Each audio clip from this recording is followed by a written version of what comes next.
Welcome to Talk Tickers. Today, we're digging into Hayward's second quarter earnings. Now, in a period filled with tariff worries and a pretty shaky macro picture, Hayward's story boiled down to just one thing: absolutely aggressive execution. So here's the game plan. We'll kick things off with those headline numbers, then we'll get right into the playbook they used to deliver these results. After that, we'll look at what this means for their guidance and capital strategy, and then I'll wrap it all up with our official call on the stock and what you should be watching. And what did the market think? Well, investors definitely liked what they saw. The stock popped over 3% on the day, and get this, trading volume was nearly 3 times the average. That's not just a little bump, it's a huge signal that Wall Street is paying close attention. So let's look at the numbers. Hayward posted a really clean beat on both the top and bottom lines. On the bottom line, adjusted earnings per share came in at 24 cents, which was nicely ahead of what analysts were expecting. And on the top line, revenue hit just shy of $300 million. That's up 5% from last year and also solidly beat the consensus. So the big question is how they pull this off, especially with all the headwinds out there.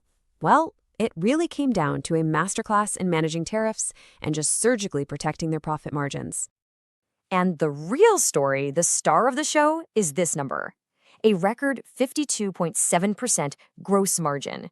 Now think about this for a second. This is their 10th straight quarter of year-over-year gross margin expansion. You just don't see that by accident. That is a sign of incredible operational control. And like I said, this wasn't luck. It was a well-executed 3-step plan to fight back against a potential $30 million hit from tariffs. They were proactive on pricing, super disciplined on their own internal costs, and incredibly strategic about where they get their parts. And this chart really tells the story of that strategic pivot. You can see management is actively de-risking their supply chain. They're slashing direct sourcing from China from 10% of their cost of goods all the way down to a target of just 3% by the end of the year. That is a massive operational shift. And you don't have to take my word for it. The CEO himself, Kevin Hallerin, made it crystal clear on the earnings call. This incredible performance was a direct result of their aggressive strategy. It was the theme of the quarter, and boy, did they deliver. Okay, so that's the how. They absolutely nailed the execution. Now, let's pivot and look forward. How is management translating this fantastic performance into confidence for the rest of the year?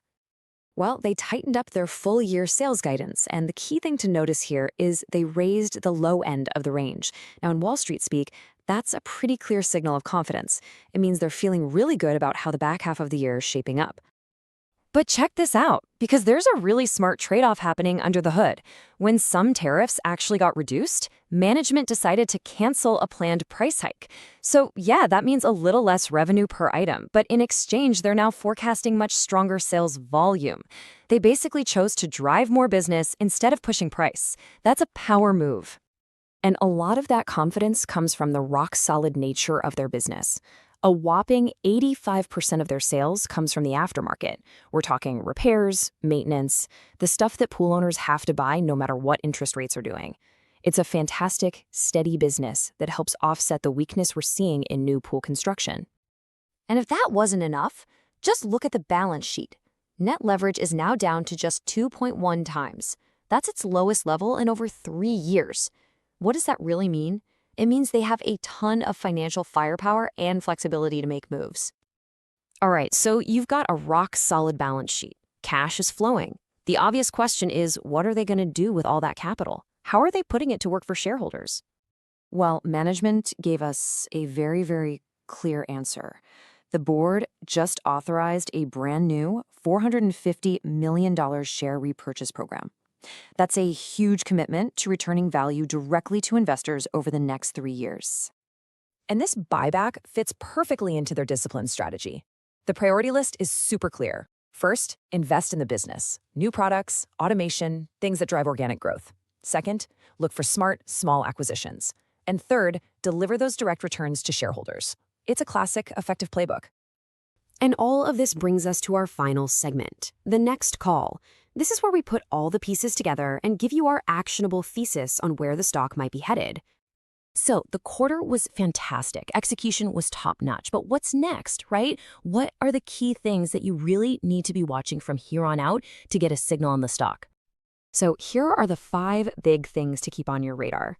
To be honest, in the short term, the stock's performance is probably going to be driven more by things like pricing and managing tariffs than just pure unit growth. So watch for updates on their commercial business, new tech adoption, and of course, keep an eye on the broader housing and remodeling data. All right, so here it is. The next call is an outperform rating with an $18 price target. The company has flat out proven it can protect its margins through just brilliant operational excellence. The big question for us now is, with the tariff playbook basically perfected, where is that next wave of growth going to come from? That's what we'll be watching. And as always, this is not financial advice.